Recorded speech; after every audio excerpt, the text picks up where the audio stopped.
Now this video is about what's in my mind. It's not a prophecy, it's not a word of knowledge, it's not a word of understanding per se, but it is my understanding drawn from previous understandings, words of knowledge, previous prophecies, previous pictures, previous words, and also drawn from the Word of God that I've seen. This is how this is what I'm working with basically, as concerns the future,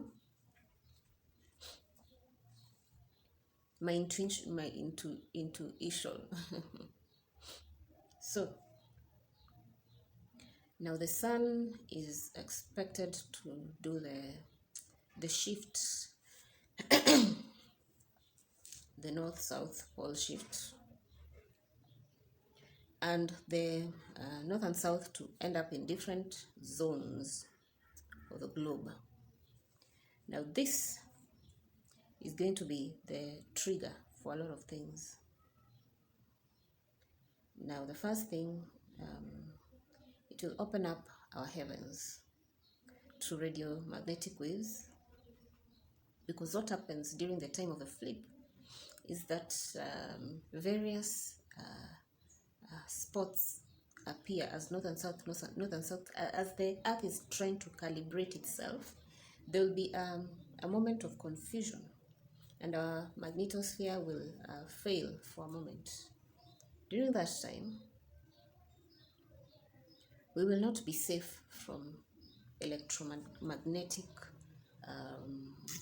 waves that are passing continually in the universe, in the solar system, sometimes from the sun. Have you heard of a patent of the earth shaking machine? There are a few patents actually registered in the US. You'll find all US patents online, all civilian patents. What you'll not find is the military stuff that they're doing, because of course, and the thing about patenting, for it to have a worldwide coverage, you have to patent it in the US, for one. Secondly, you have to reveal everything about its working. So there's this machine. First of all, before the more recent registration of the 70s, there was a previous registration by Tesla, the famous scientist, and he claimed that his electromagnetic machine was actually caused an earthquake in New York. So it's generally referred to as the earthquake machine, although this is disputed by the mainstream science. So you've got electromagnetic waves, which can be used to shake things around. So when our electromagnetic natural protection wanes away, I expect the most powerful of governments, of business leaders, of countries, special and even of equipment to go into hiding. So we'll be experiencing a lacuna for a short while, and I expect this to trigger invasions, civil wars, especially in powerful countries.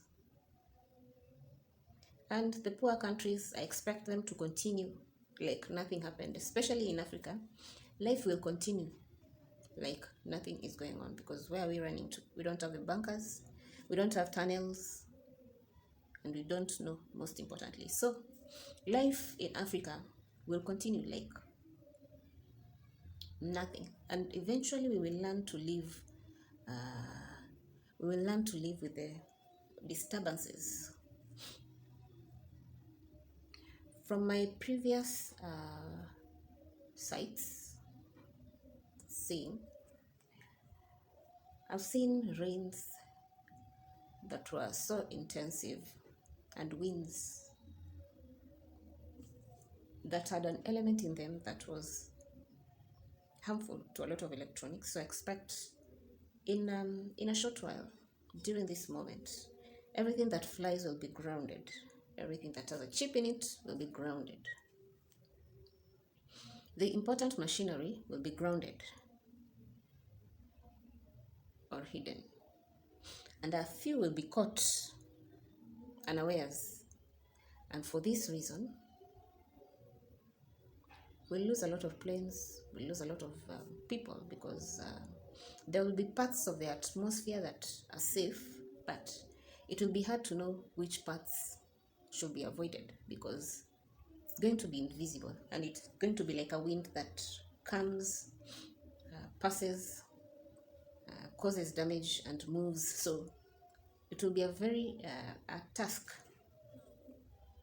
to pin down the safe places both on Earth and in the atmosphere. But the atmosphere will be a no-go zone for the most advanced of the systems.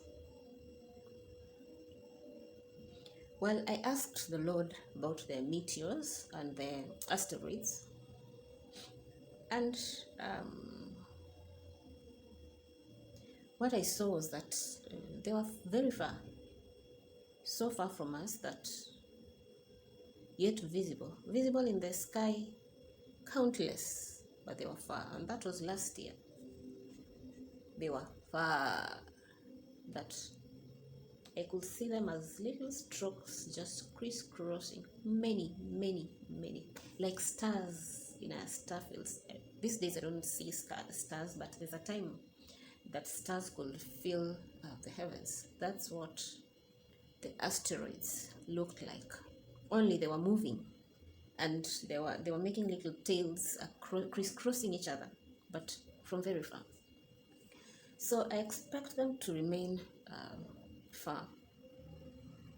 I don't know if they're coming close, but there are instances where I've also seen that there was impact of tiny ones that were still significant, but people got used to them and continued like nothing was happening, because really things still had to be done. People still have to survive, people have to eat.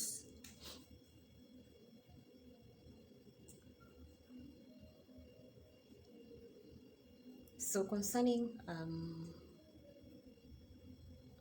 still concerning wars, remember, during this time when the earth will be shifting, people who have never experienced winter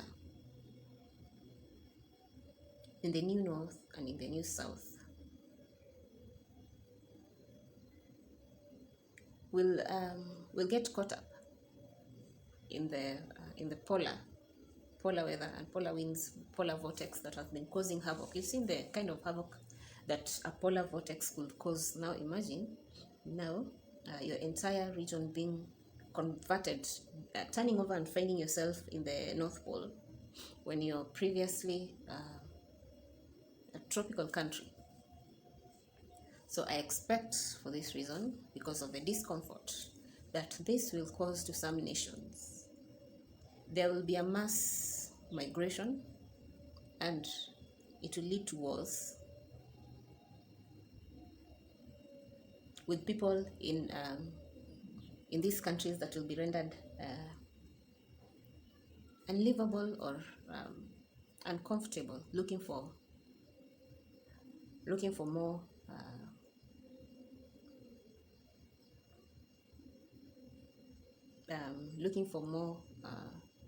adaptable areas or comfortable areas. And this was recorded in the Colbrin, where it's written that in those days the lands of the gods was destroyed. So they attacked. It's written that in those days they came to Egypt and attacked Egypt because their land had been destroyed. So expect people who are uncomfortable at that time to run from these newly minted polar areas, north and south poles. to invade the lands that have more temperate, more livable weather. So the countries that will be in temperate climates during and after the polar change should definitely prepare for conflict, prepare for people trying, entire nations and peoples, entire races seeking refuge, one, and those who will not be seeking refuge will be coming for territory because they will not be able to live in lands that have been destroyed. A lot of land will be destroyed. I expect a lot of earthquakes, and this is one of the first things that I had seen when I made a report about the changes that are coming specifically to Africa. Now, this is what led me to research further into the question of climate change, because this was completely new to me. And in fact, I did not report on this dream until my research led me to the period that is geographically known as epochs, where there's this Holocene epochs. I think we are in Holocene currently or previously, but basically what it showed is that the Earth has been going through these extreme changes where extreme cold would be followed by heating up, then extreme cold, then heating up, and then extreme cold. And this can be traced back to every 10,000 years or so. So expect that during this period of nakedness of the Earth, by virtue of the loss of the atmosphere or the magnetosphere, the electromagnetic waves that will hit the Earth will lead to a lot of earthquakes. And according to the exact word that I heard is that the land will be shaken, rivers will change courses. So I expect to see a lot of new rivers in places where there are no rivers. Okay, with so many sudden shakings, remember the Earth is it 65% water? So water is going to be very important in shaping the coming world. Most of the destruction could be by water. So electromagnetic waves can cause earthquakes. That's why after every solar flare, we usually wait for 2 weeks, then you hear a very big earthquake in such and such a place, because those are electromagnetic waves that get absorbed by the Earth, and when they get absorbed, they start traveling, because this is how electromagnetic waves work. They travel through all kinds of materials. They travel through the air, they travel through water, they travel through rock. So what they'll do, they'll travel through the air from space. When they hit the Earth, they start traveling down through the rock until they get to the faults.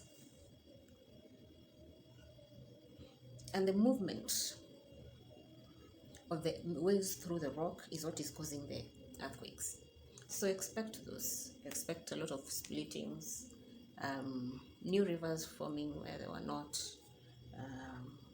ocean waters becoming rough, and basically a lot of displacement. So basically a lot of chaos.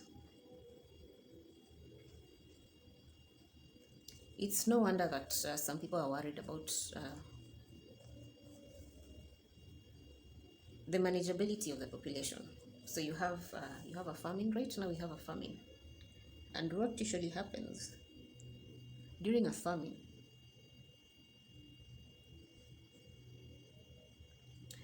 It causes a lot of civil unrest, especially in places where they don't grow food. They depend mostly on imports or on the government to give them food. So lack of food is something to watch out for,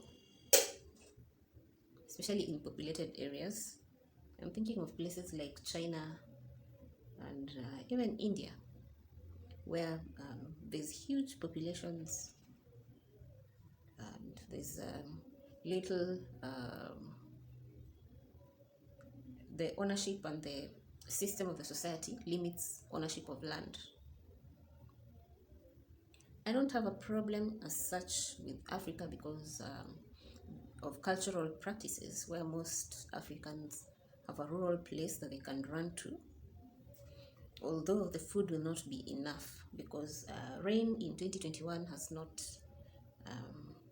has been below par.